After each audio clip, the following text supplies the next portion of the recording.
Imagine opening your eyes to nothing but an endless ocean. No land, no ships, no hope. The waves pull you deeper with every passing second, and you begin to accept the terrifying truth. This is where your story ends. Then, out of the mist, a ship appears.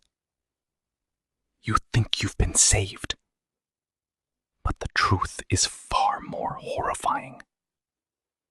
The ship hasn't rescued you. It has delivered you to the worst nightmare imaginable. A forgotten island, hidden from every map, ruled by a brilliant scientist who has abandoned every moral boundary. An island where the line between man and beast no longer exists. This is the island of Dr. Moreau, H.G. Wells' unforgettable masterpiece, a novel that pioneered science fiction while asking terrifying questions about science, humanity, and the price of playing God. The story follows Edward Prendick, a man whose ordinary voyage ends in disaster. After his ship sinks in the middle of the Pacific Ocean, he finds himself drifting alone across endless water. Every wave drains his strength. Every minute brings him closer to death. Just as hope begins to disappear, a passing vessel pulls him from the sea. It feels like a miracle. But from the moment he steps aboard, something feels terribly wrong. The crew behaves strangely. Locked cages fill the deck. Inside them, powerful animals growl and scream with unsettling rage.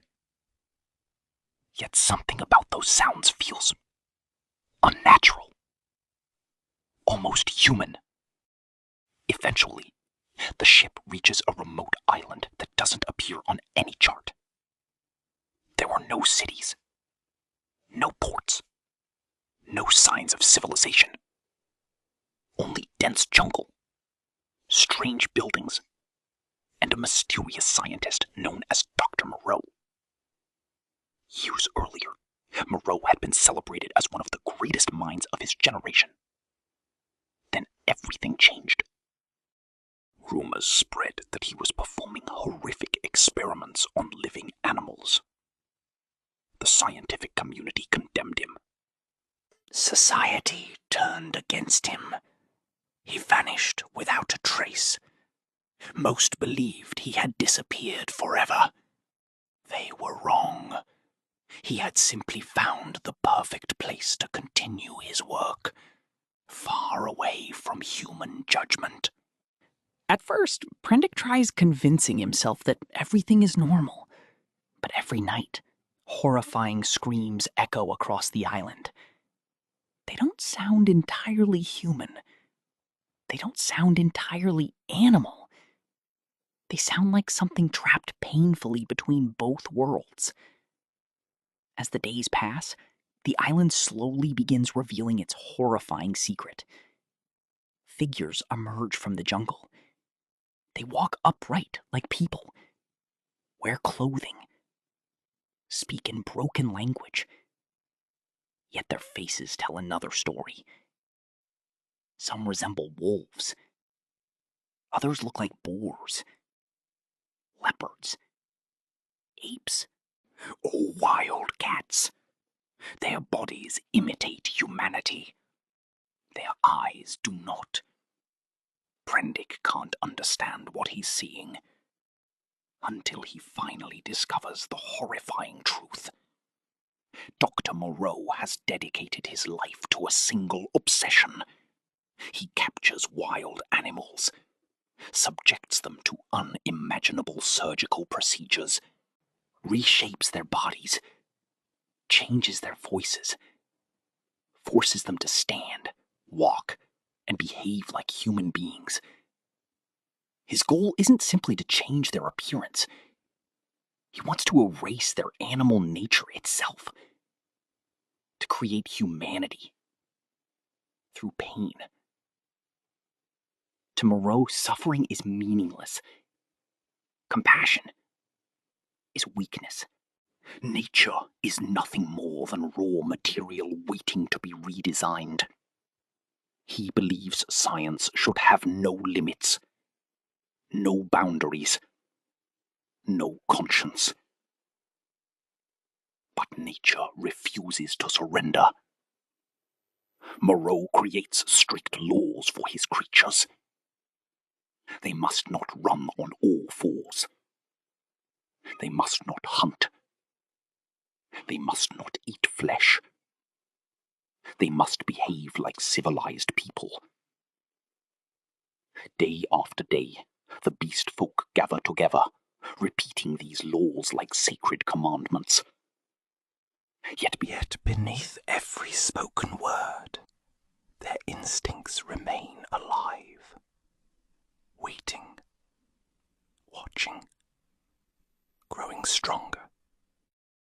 As Prendick spends more time on the island, fear begins changing him. At first, he fears the creatures hiding in the jungle. Soon, he fears Dr. Moreau even more. Because the true monster isn't always the one with claws. Sometimes, it's the one wearing a lab coat. The island forces Prendick to ask terrifying questions. What truly separates humans from animals? Is it intelligence? Morality? Language? Or is civilization nothing more than a fragile illusion waiting to collapse? Slowly, the balance on the island begins to crumble. The laws lose their power. The creatures struggle against the instincts buried deep inside them. Every experiment Moreau believed had succeeded begins moving backward. The closer they come to humanity, the stronger the call of their original nature becomes. And with every passing day, chaos grows.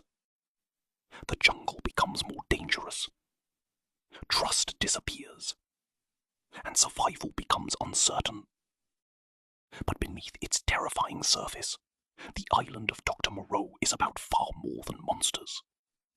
It asks whether scientific progress should exist without ethics, whether intelligence alone gives humanity the right to reshape life itself, whether knowledge without compassion inevitably becomes cruelty. These questions felt revolutionary in 1896. Today, they feel prophetic. In an age of genetic engineering, artificial intelligence, gene editing, and biotechnology, H.G. Wells's warnings feel more relevant than ever. Just because humanity can do something, does that mean it should? By the time Prendick finally escapes the island, something inside him has changed forever. The real prison was never the island itself. It was what he had learned about humanity.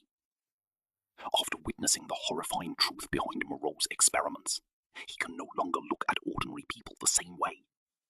Every face reminds him of the fragile line separating civilization from instinct. Every crowd makes him wonder, how different are we, really? Perhaps that's why the island of Dr. Moreau has remained a classic for well over a century, because beneath its science fiction and horror lies a timeless warning. The greatest danger isn't wild animals. It isn't mysterious islands. It isn't even scientific discovery. The greatest danger is human arrogance. The belief that power automatically grants wisdom, that knowledge replaces morality, that because we can reshape life, we have the right to do so. And in the end, the novel leaves us with one unforgettable question. If humanity ever gains complete control over nature, who will protect nature from humanity itself?